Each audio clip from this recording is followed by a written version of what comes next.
నమస్తే అండి, good morning. ఈరోజు ఒక మంచి రెసిపీ చూపిద్దాం అనుకుంటున్నానండి. ఏంటంటే దొండకాయలు ఇలా పండిపోయినాయి అనుకోండి, అలాగే బెండకాయలు కూడా కొంచెం ముదిరినాయి అనుకోండి. నేను బెండకాయ ఫ్రై చేస్తే ఒక 2 కాయలు ముదిరినాయండి, అంతకన్నా అవి అలా పడేయద్దండి. అవి ఇట్లా పండిన దొండకాయలు కానీ ఇట్లా ముదిరిన బెండకాయలు కానీ పడేయకుండా మనము రోటి పచ్చడిలా చేసుకోవచ్చు అన్నమాట. చక్కగా బాగుంటుంది, టేస్టీగా ఉంటుంది. దీంట్లో ఇంకా ఈ పండిన దొండకాయలో మీకు సి విటమిన్ ఎక్కువ ఉంటుంది, ఫైబర్ ఎక్కువ ఉంటుంది. ఇంకోటి ఏంటంటే పులుపుదనం కూడా బాగుంటుంది, కాబట్టి పచ్చడి చాలా బాగుంటుంది. అప్పటికప్పుడు చేసుకొని తినడానికి చాలా బాగుంటుంది. మనకు ఒక కిచెన్ ఐటము, ఫుడ్ ఐటము దొరుకుతుంది అనమాట. ఇట్లా పండిన కాయల్ని చాలామంది పారేస్తూ ఉంటారు, ఇది కూరకు పనికిరాదు. ఇది కొంచెం లావుగా ఉంది కదండి, గింజ కూడా బాగా కొంచెం ముదిరినట్టు అనమాట. ఇదే బాగుంటుంది పచ్చడికి. చిన్న చిన్న కాయలు మీకు కర్రీకి బాగుంటాయి, ఇవి పచ్చడికి చాలా బాగుంటాయండి. దీన్ని మనము పచ్చడి చేసుకోవచ్చు, పడేయద్దు. దీనికోసమని ఒక 4 చిట్టి టమాటాలు ఉంటాయి చూసారా, నాటు టమాటాలు అంటాం కదా, దీని ఆకులు, టమాటా ఆకులు చిన్నగా ఉంటాయి అన్నమాట. ఏంటంటే ఆ కాయలు ఇట్లా చిన్న చిన్నగా వస్తాయి. ఇవి న్యాచురల్, ఎరువులు ఏమి వేయకుండా పండించినవి, మళ్ళీనేమో నాటువి. ఇవి చాలా న్యూట్రియంట్ వాల్యూస్ ఉంటాయి దీంట్లో. దీన్ని ఈ పచ్చడికి వాడితే చాలా మంచిది అన్నమాట. పులుపుదనం బాగుంటుంది, మనకు మంచిగా ఉంటాయి ఈ కాయలు. ఈ కాయలు ఒక 4-5 తీసుకొని ఈ 2-3 బెండకాయలు ఉన్నాయి కదా, అవిను ఈ దొండకాయలన్నీ ఇలా కట్ చేశానండి. కొంచెం పెద్ద పెద్ద ముక్కలుగా కట్ చేసుకొని నూనెలో వేయించి పచ్చడి చేసుకోవచ్చు. మీకు నేను చేసి చూపిస్తాను. దీనికోసమని ఒక ప్యాన్ తీసుకున్నానండి పచ్చడి కోసము. దొండకాయ టమోటా పచ్చడి అనమాట. దానికోసము ఒక ప్యాన్ తీసుకొని ఇంత నూనె వేసాను, నువ్వుల నూనె, దాని నూనె. దీంట్లో మనము కొంచెము పడుతుందండి నూనె, కొంచెం మరీ తక్కువ వేసుకోవద్దు. కొంచెం నూనె వేస్తేనే నూనెలో వేగుతాయి ఈ ముక్కలు, చక్కగా బాగుంటుంది అనమాట. దీంట్లోకి మనము తీసుకున్న ఈ ముక్కలన్నీ ఉన్నాయి కదా, ఇప్పుడు దొండకాయ ముక్కలు, ఈ దొండకాయ ముక్కల్ని ఇలా కట్ చేసుకున్నాం కదా, ఈ దొండకాయ ముక్కల్ని మనం ఏం చేయాలంటే మొత్తము ఇంట్లో వేసుకోవాలి. దీనిపైన మనము నీటి పెట్టేసుకోవచ్చు, అంటే కొంచెం మెత్తగా అయ్యే వరకు. మెత్తగా అవుతాయి, ఎందుకంటే అప్పటికప్పుడు తినడానికే వాడుకుంటాం మనము పచ్చడిని. ఒక రోజు ఉంటే ఫ్రిడ్జ్లో పెడితే రేపటి వరకు ఉంచుకుంటాము. ఎందుకంటే పండిపోయినాయి కదా, ఎక్కువ రోజులు ఉండదు అనమాట. ఫ్రెష్గా ఉన్న కాయలు అయితే ఉంటుంది, కానీ పండిపోయిన కాయలు కదా మనకు పులుపులుగా ఉంటుంది. అప్పటికప్పుడు చక్కగా టిఫిన్లోకి బాగుంటుంది, అన్నంలోకి చపాతీలోకి కూడా బాగుంటుంది. ఏది కూడా ఫుడ్ ఐటమ్స్ వేస్ట్ చేయొద్దండి. ఎలా వాడుకోవాలో అలా వాడుకుంటూ ఉంటాను నేను, ఏది కూడా వేస్ట్ చేయను. ఇప్పుడు ఇలా మా అమ్మ వాళ్ళు కూడా చాలా బాగా చేస్తారండి. ఇలా పండిపోయిన వాళ్ళకి ఇంట్లోనే చెట్లు ఉండేవి కదా, పల్లెటూరు కాబట్టి తోటలోవి అప్పుడప్పుడు కాయలు కొన్ని పండిపోతాయి. పెద్దగా ఈ చెట్ల ఆకులు చాటున ముందుపోయి చూసుకోమన్నమాట. చూసుకోకపోయేటప్పుడు ఇట్లా పెద్దగా అయిపోతే పండిపోతాయి. అవి ప్రత్యేకంగా కోస్తారు, కోసి ఇలా పచ్చడి కోసమనే తీసుకొస్తారు. కొన్ని అయితే కాయలు కావాలనే మగ్గబెడతారు, అంటే ఇలా త్వరగా అయ్యేవో చూసి పచ్చడి చేస్తారు. ఈ పచ్చడికి చాలా టేస్టీగా ఉంటుంది అనమాట, అందుకని అలా చేస్తూ ఉంటారు. నేను అక్కడ చూసి నేర్చుకున్నదే ఇది. దొండకాయ పండిన, బెండకాయ కొంచెం ముదిరిన, మరీ కాదు కొంచెం ముదిరిన, అలాంటివి ఇలా పచ్చడిలాగా చేసుకుంటే, బీరకాయ కొంచెం ముదిరిన, ఇలా పచ్చడిలా చేసుకుంటే చాలా బాగుంటుంది అనమాట. ఇది మగ్గనియాలండి, కొంచెం గిడ్డి చేస్తాను, పెట్టేసి కొంచెం మగ్గనిస్తే తర్వాత ఈ లోపు నేను పోపు రెడీ చేసుకుంటాను. దీనికోసమని ప్యాన్ పెట్టుకున్నాను. ఇక్కడేమో ముక్కలు మగ్గుతున్నాయి చక్కగా. ఈ ప్యాన్లో పోపు రెడీ చేసుకోవాలి కదండి పచ్చడి కోసం, అది నూనె వేసుకున్నాను. కొంచెం ఇంత నూనె వేసానండి. దీనిలోకి ఫస్ట్ అయిపోయాలంటే మనము మెంతులు వేసుకోవాలి. మెంతులు వేసుకుంటేనే టేస్ట్ ఉంటుంది, మంచి స్మెల్ వస్తుంది, మంచిగా బాగుంటుంది. ఈ మెంతుల్ని మనము వేయించుకోవాలన్నమాట. త్వరగా ఇప్పుడు వేగుతున్నాయండి. ఇనుప పాండీలు ఎంత ముద్దుగా ఉన్నాయి చూడండి. ఇవి లేటుగా వేడైతాయి, కానీ చాలా మంచిదండి హెల్త్కి. మనము ఈ బాండీలలో మనం చేసుకున్నామంటే మనకు ఐరన్ లెవెల్స్ మంచిగా ఇంప్రూవ్ అవుతాయి అన్నమాట హెల్త్కి. చూడండి ఇప్పుడు త్వరగా వేగినాయి కదా, ఇప్పుడు మనం ఈ మినపప్పు వేసుకుంటే మినపప్పు వేసుకోవాలి. దాంతోపాటు కొంచెం తక్కువ శనగపప్పు వేసుకోవాలి. వేసుకొని ఆవాలు, జీలకర్ర, కొంచెం ధనియాలు కూడా వేస్తున్నాను. మంచిగా ధనియాలుగా వేగినప్పుడు ఆ టేస్ట్ వేరే ఉంటుంది. మనము కదండి ఆ ముక్కలకు తగ్గట్టుగా ఎండుమిరపకాయలు వేసుకోవాలి. నేను ఇన్ని ఎండుమిరపకాయలు వేసానండి. అంటే కొంచెం కారం పులుపు ఎక్కువ ఉంది కదా, కొంచెం కారం ఎక్కువ ఉంటేనే బాగుంటుంది, తప్పగా లేకుండా. దాంట్లోకి ఉప్పు పడుతుంది. మళ్ళీ మనము దీనికి చింతపండు కూడా కడిగేసేసుకొని కొంచెం అట్లా చేసేసి ఈ ముక్కలతో పాటే చింతపండు వేసేస్తే చింతపండు కూడా మగ్గిపోతుంది అనమాట. లాస్ట్లో మన దగ్గర ఉన్నటువంటి పుదీనా, కొత్తిమీర, మళ్ళీ ఏమో పచ్చిమిరపకాయలు ఉంటాయి కదా, అవి ఒక 4-5 పచ్చిమిరపకాయలు, అల్లం వెల్లుల్లి పేస్టు అన్నీ వేసి ముక్కల్ని ఆపేస్తాం అనమాట. ఇప్పుడు ముక్కలు చూడండి అది చక్కగా మగ్గుతూనే మంచిగా ఒక స్టేజ్కి మగ్గిన తర్వాత మనం లిడ్ తీసేస్తామండి. వేసిన వాటరు పోవాలన్నమాట. ఆ ముక్క మెత్తగా అవ్వడం వరకే మనం లిడ్ పెట్టుకోవాలి. తర్వాత లిడ్ తీసేస్తాం అన్నమాట.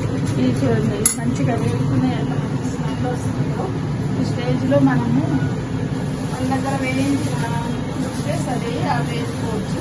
లేదంటే పచ్చిమిరపకాయలైనా కొంచెం ముందే వేసామనుకోండి, ఇవి కూడా వేగిపోతాయి.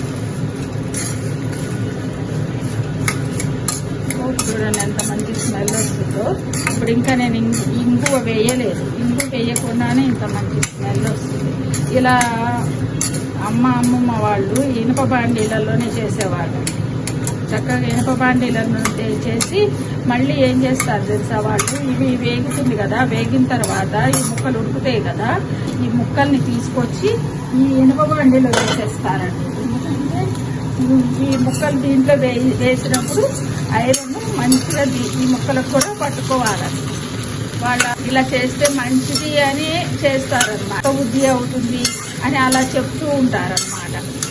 చూడండి ఎంత మంచిగా వేగుతున్నాయి చూస్తారా. మనం ఇట్లా పండిన కాయల్ని ఎప్పుడు అసలు వేస్ట్ చేయొద్దండి.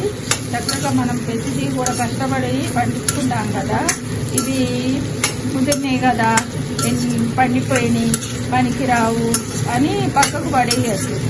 దీన్ని ఇలా యూజ్ చేసుకోవచ్చు మనం. ఇప్పుడు చూడండి వేగిపోయింది కదా, ఇప్పుడు నేను ఆపేస్తాను. ఎందుకంటే ఇనుప బాండి హీట్ ఎక్కువ ఉంటుంది, అందుకని మనం ముందే ఆపేసుకోవాలి. లేకపోతే మనం మొత్తం వేగే వరకు ఉంచుకున్నాం అనుకోండి. ఇంగు వేస్తున్నానండి. ఇప్పుడు వేగే వరకు ఉంచుకుంటే ఏమో మాడిపోతుంది అన్నమాట, ముక్కలు మాడిపోతాయి. ఈ బాండి వేడి చాలాసేపు ఉంటుంది ఇనపది. ఈ బాండి వేడికి ఈ పప్పు వేగిపోతుంది అన్నమాట. మనకు ఎట్ట కావాలో ఈ మిరపకాయలు ఇవి వేగుతాయి. అందుకని మనం కొంచెం ఎరడాలు అవుతుందన్న టైంలో ఆపేసుకోవాలి. ఇది రెడీ అయిపోయిందండి. నేను ఇప్పుడు స్టవ్ కూడా ఆపేసాను. ఇంకా ఈ ముక్కల గురించి ఇంకా లిడ్ పెట్టను. ఇప్పుడు ఈ ముక్కలన్నీ ఇలా వేయించుకుంటాను అనమాట. ఆల్రెడీ మగ్గిపోయినాయి తెలుస్తుంది. మనం ఇలా అన్నామనుకోండి గరిటెతో, ముక్క కట్ అవుతున్నది చూడండి, ఇలా కట్ అవుతుంది అనమాట. అప్పుడు మగ్గిపోయినట్టు. ఇంకా టమాటా అయితే ఆల్మోస్ట్ మగ్గిపోయి చిన్నగానే ఉన్నాయి కదా. ఈ బెండకాయ కూడా మనం చూద్దాము మగ్గిందేమో అని. ఇంకో బెండకాయ కూడా మెత్తగా అయింది అంటే మగ్గింది అనమాట. ఇప్పుడు ఈ వాటర్ అంతా వెళ్ళిపోయే వరకు మనము తిప్పుకుంటూ ఉండాలి. కొంచెం హైలో కూడా పెట్టుకోవచ్చు స్టవ్. ఈ మీడియం ఫ్లేమ్లో మాడిపోకుండా దగ్గరే ఉండి తిప్పుకోవాలి. ముక్కలు ఎదురు చక్కగా వేగిందో ప్యాన్ వేడికి ఇలా చక్కగా మనకు కావాల్సినట్టు వేగిపోతుంది. ఇది రెడీ అయిపోయింది పోపు. ఇప్పుడు మనము ఈ ముక్కల్ని వేయించేసుకుంటే దీంట్లో కావాల్సినవన్నీ ఇంకేముంటే పుదీనా, కరివేపాకు పౌడరు, కరివేపాకు ఉంటే కరివేపాకు, కొత్తిమీర ఉంటే కొత్తిమీర, పచ్చిమిరపకాయలు, నెక్స్ట్ చింతపండు ఇది వేసేస్తే ఇది కూడా రెడీ అయిపోతుంది. చల్లారిన తర్వాత ఇది అది ఉప్పు వేసేసి ఉప్పు, పసుపు, కొబ్బరి పౌడర్ వేసుకొని కావాలంటే చిటికెడు బెల్లం వేసుకోవచ్చు. ఈ పులుపుకి కొంచెం బెల్లం తగిలించామంటే సూపర్ టేస్ట్ ఉంటుంది. నేను వేసి వేయనట్టుగా అన్నిట్లోనూ కొంచెం బెల్లం వేసుకుంటానండి. ఎందుకంటే మనకు బెల్లము ఐరన్ లెవెల్స్ని ఇంప్రూవ్ చేస్తుంది. అది కాక అది కొన్ని ఐటమ్స్తో కలిసినప్పుడు బెల్లము చాలా మంచిగా వర్క్ చేస్తుంది. అందుకని నేను అన్నింటిలో కూడా వేసినట్టు కొన్ని చింతపండు వేసిన వాటికి కంపల్సరీ వేయాలి. ఎందుకంటే చింతపండులో ఉన్న చెడు అని విరిచేస్తుంది అన్నమాట. చింతపండు రక్తాన్ని విరుస్తుంది అంటారు కదా, బెల్లం వేస్తే అది ఆ గుణాన్ని తగ్గిస్తుంది అన్నమాట. ఇంకేంటంటే అందుకే మనకు గుళ్ళల్లో చూడండి చక్కగా పులిహోర చేస్తారు కదా, పులిహోర చేసినప్పుడు గుళ్ళల్లో కంపల్సరీ బెల్లం వేస్తారు. వాళ్ళు మిరియాల పొడి వేస్తారు, బెల్లం వేస్తారు. అది ఏంటి పులిహోరే అవ్వదు అసలు. ఎందుకంటే గుళ్ళల్లో చేసే ప్రతి వస్తువు వెనకటి పద్ధతిలో, మరి తిరుపతిలో దేవస్థానాలు లాంటి వాటి చోట అయితే వెనకటి పద్ధతిలో జరుగుతూ ఉంటాయండి. ఎందుకంటే వెనకటి పద్ధతిలో జరిగేవే ప్రసాదంగా పెడతారు. దద్దోజనం, చక్కెర పొంగలి, పులిహోర, మళ్ళీనేమో గుగ్గిళ్ళు, ఇలాంటివన్నీ ఏంటంటే బాడీ బ్యాలెన్స్డ్ డైట్ అన్నమాట. బాడీని హెల్తీగా ఉంచే ఐటమ్స్, అలాంటి ఐటమ్స్ పెడుతూ ఉంటారు. ఇప్పుడు చాలామంది చేసే ఓపిక లేక చేయడం రాక ఎలా చేస్తానంటే ఈ డబ్బాలు కొనుక్కొచ్చి నైవేద్యం పెట్టడం అలా చేస్తున్నారు. అవి బాడీకి మంచిది కాదండి, అవి చేయొద్దు. అవి ఏంటంటే దేవుడికి నైవేద్యం పెట్టి అలా తినడం అనేది మంచిది కాదు. మనము తెలుసుకోవాలి ఏంటంటే ఎలా చేయాలి ఈజీగా అన్నది. కట్టు పొంగలి మిరియాలతో చేస్తారన్నమాట. అలా మళ్ళీ ఏమో కదంబము, అమ్మవారికి 9 రోజులు 9 రకాల నైవేద్యాలు ఎందుకు పెడతారంటే ఆ 9 రోజులు ఏ రోజు అలాగా ఉన్నప్పుడు ఒకటి కొంచెం పెద్దగా అవుతుంది అట్లా అన్నమాట. అదే సిస్టము కడుపుతోటి ఉన్నప్పుడు కూడా అదే ఫాలో అవుతారండి. ఫాలో అవ్వాలి. ఏంటంటే మొదటి మంతులో ఏ అన్నం పెట్టాలి, ప్రసాదాలలో ఉంటుంది. ప్రసాదాలలో ఉన్నటువంటి గూఢార్థం అదే అన్నమాట. మొదటి నెలలో ఏమన్నం పెట్టాలి, రెండో నెలలో ఏమన్నం పెట్టాలి తల్లికి, అలా అన్నమాట. అట్లా 9 నెలలు ఏం పెట్టాలి, అలానే చిన్నపిల్లలు పుట్టిన తర్వాత కూడా మొదటి సంవత్సరం ఏం పెట్టాలి, ఏ మరిగించుకోగలుగుతారు పిల్లలు, తర్వాత రెండో సంవత్సరం వచ్చిన తర్వాత ఏ మరిగించుకుంటారు, అలా మనము తెలుసుకుంటూ ఈ శాస్త్రాల ప్రకారము మనం అలా చేసుకున్నాం అనుకోండి, మన బాడీ చాలా హెల్తీగా ఉంటుంది, గట్టిగా ఉంటుంది. తెలివితేటలు, మళ్ళీ మెమరీ పవరు అన్నీ ఇంప్రూవ్ అవుతాయండి. అన్నీ బ్యాలెన్స్డ్గా ఉంటాయి అన్నమాట. అలా బ్యాలెన్స్డ్ డైట్ని చేసుకోవాలి. ఇలా పచ్చళ్ళు అనుకుంటాం కానీ ఈ పచ్చళ్ళు ఎంత ఆరోగ్యము. ఇందులో మినపప్పు ఉంది, శనగపప్పు ఉంది, ధనియాలు ఉన్నాయి, నువ్వులు ఉన్నాయి, మళ్ళీ జీలకర్ర ఎంత మంచిది, ఆవాలు కాల్షియం తెచ్చి ఎంత మంచిది, ఎండుమిర్చి, ఇవన్నీ ఇంగువ ఎంత మంచిది డైజెషన్కి, అరుగుదలకి, ఇవన్నీ ఇంట్లో వస్తాయి. ఇలానే మనకి వీటిల్లో కూడా హెల్తీ ఐటమ్స్ అన్నీ వేస్తాం. ఈ రెండు మిక్సీ ఐటంలో అసలు అత్తగారు అయితేనంటే ఒక రోడ్డు పచ్చడి చేశారంటే ఇంక వేరే ఐటమ్ జోలికి వెళ్ళరు. నాకు అది వేసేసే అమ్మాయి చాలు, నాకు ఇంకేమవుతుంది అంటారు. అలా రోడ్డు పచ్చడి వెనకటి వాళ్ళకి కంపల్సరీ రోడ్డు పచ్చడి కావాలి అనుకుంటారు. వాళ్ళు అంత గట్టిగా ఉండడానికి మెయిన్ కారణమే అది. వాళ్ళు తినే ఐటమ్స్ని బట్టే వాళ్ళు హెల్తీగా ఉంటారు మనకన్నా, అంతే. అదే తేడా. మనమేమో ఏదో ఒకటి తినేసేసి చాలే ఈ పూటకి అయిపోయింది అనిపించుకుంటాం, కానీ వాళ్ళు అలా తినరండి. వాళ్ళు కంపల్సరీ ఈ ఐటమ్ తినాలి అని ఫిక్స్డ్ అయ్యి ఉంటారు. ఇది తినాల్సిందే ఈరోజు అన్నట్టుగా. అలా వాళ్ళకి బాడీని అలా బ్యాలెన్స్ చేసుకుంటారు. చూడండి, ముక్కలు ఉడికిపోతున్నాయి. ఇగో ఉడికినాయి కూడా, ఆల్మోస్ట్ ఉడికిపోయినాయి. నీరు కూడా మనం మగ్గడానికి మూత పెట్టాం కదా, నీరు కూడా ఇంకిపోయింది. మనకి ఎట్లా తెలుస్తుందంటే ముక్కలు ఆయిల్గా ఉన్నాయి. నీరంతా వాటర్ అంతా వెళ్ళిపోయి ముక్కలు ఇప్పుడు మనకు ఆయిల్ ఉన్నాయి కాబట్టి మనకు ఇది ముక్కలు మగ్గిపోతున్నాయి అని లెక్క అన్నమాట. ఇంకా వాటర్ లేదు, ఇంకా ఆయిలే ఉంది. ఇలా ఆయిలే ఉంది చూడండి. ఈ స్టేజ్లో మనము స్టవ్ని కట్టేసుకోవచ్చు అనమాట. ఇంకా కొంచెం ఒక 2 minutes ఉంచుతాను, తీసేస్తాను అనమాట. మగ్గిపోయినాయి కదండి. పుదీనా వేసాను. పుదీనా ఈ లేత రెమ్మలు కూడా పడేయద్దండి. ఇది మిక్సీ వేసేస్తాం కదా, మిక్సీ అయిపోతే పుదీనా లేత రెమ్మలు కూడా వేసుకోవచ్చు. ఇప్పుడు వేసి మెంతిపిండి వేస్తున్నాను. దాంట్లో మెంతులు వేసాను, కానీ కొంచెం మెంతిపిండి వేస్తున్నాను. మెంతిపిండి మంచిది. నెక్స్ట్ కొంచెము మిరియాలు కూడా వేసాను. దాంతోపాటు పసుపు వేస్తున్నాను అన్నమాట. పసుపు వేసాను.